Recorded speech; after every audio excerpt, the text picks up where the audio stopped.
Students, how are you all? Now let us move further. There is a word called stock. This word is related to this chapter, types of resources. How it is related? Let us discuss. Materials in the environment which can fulfill the needs of human, but human beings do not have proper technology to use these are called stocks. हमारे environment में बहुत सारे ऐसे resource है जो हमारे जरूरतों को पूरा कर सकता है, लेकिन हमारे पास, इंसानों के पास वैसा सटीक तकनीक नहीं है जिसके माध्यम से हम उसका पूरा इस्तेमाल कर पाए, और वैसे संसाधनों को हम क्या कहते हैं? Stock. Example, water is a compound of two inflammable gases. Water जो है कंपाउंड है. क्या जी कंपाउंड है? टू इनफ्लेमेबल गैसेस का. इनफ्लेमेबल गैसेस का मतलब होता है ज्वलनशील. इनफ्लेमेबल का मतलब क्या होता है? ज्वलनशील. Hydrogen by separating can be used as fuel and oxygen which can be used as rich source of energy. तो हाइड्रोजन और ऑक्सीजन ये दोनों ही जो है ज्वलनशील गैस है, इनफ्लेमेबल गैस है. इसका इस्तेमाल होता है कोई चीज को जलाने में. Oxygen helps in burning, hydrogen also helps in burning.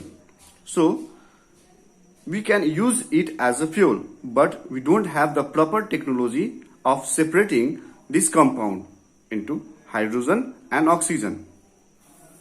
We do not have the required technical know-how to use them for this purpose. So इसके साथ आपको ये टॉपिक जो है स्टॉक आपको अच्छे से समझ में आ गया. अब हम दूसरे शब्द की ओर चलते हैं.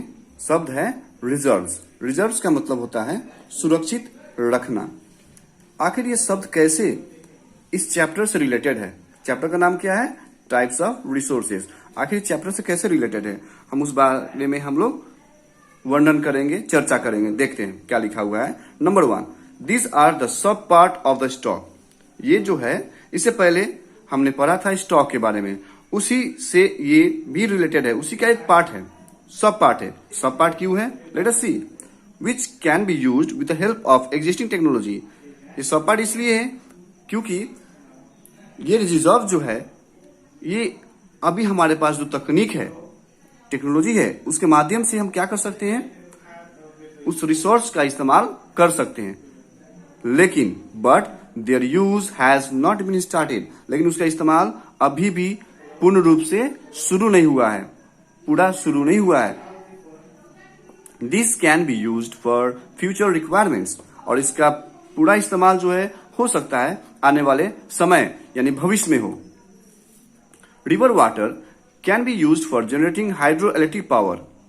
नदी का पानी जो है का इस्तेमाल किया जा सकता है. किस लिए? For generating hydro electric power, यानी कि इलेक्ट्रिसिटी हम लोग जो है कि प्रोड्यूस कर सकते हैं, जनरेट कर सकते हैं बाय विंड, सोलर. उसी तरह से पानी के माध्यम से भी जो है कि हम लोग इलेक्ट्रिसिटी प्रोड्यूस कर सकते हैं.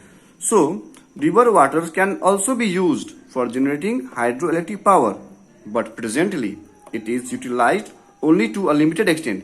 लेकिन अभी वर्तमान में जो है कुछ लिमिटेड एक्सटेंट तक ही जो है कि इसका इस्तेमाल हो पा रहा है. भारत में बहुत सारे नदियां हैं, लेकिन सारे नदियों में जो है कि डैम नहीं बना हुआ है, यानी कि सब में जो है कि सब नदियों का जो है कि इस्तेमाल हाइड्रो इलेक्ट्रिक पावर जनरेट करने के लिए नहीं हो रहा है. Thus, the water in the dam, forest, etc. are a reserve which can be used in the future. So इसके साथ आपको इस वर्ड का मीनिंग भी समझ में आ गया, रिजर्व्स का मतलब आपको अच्छे से समझ में आ गया.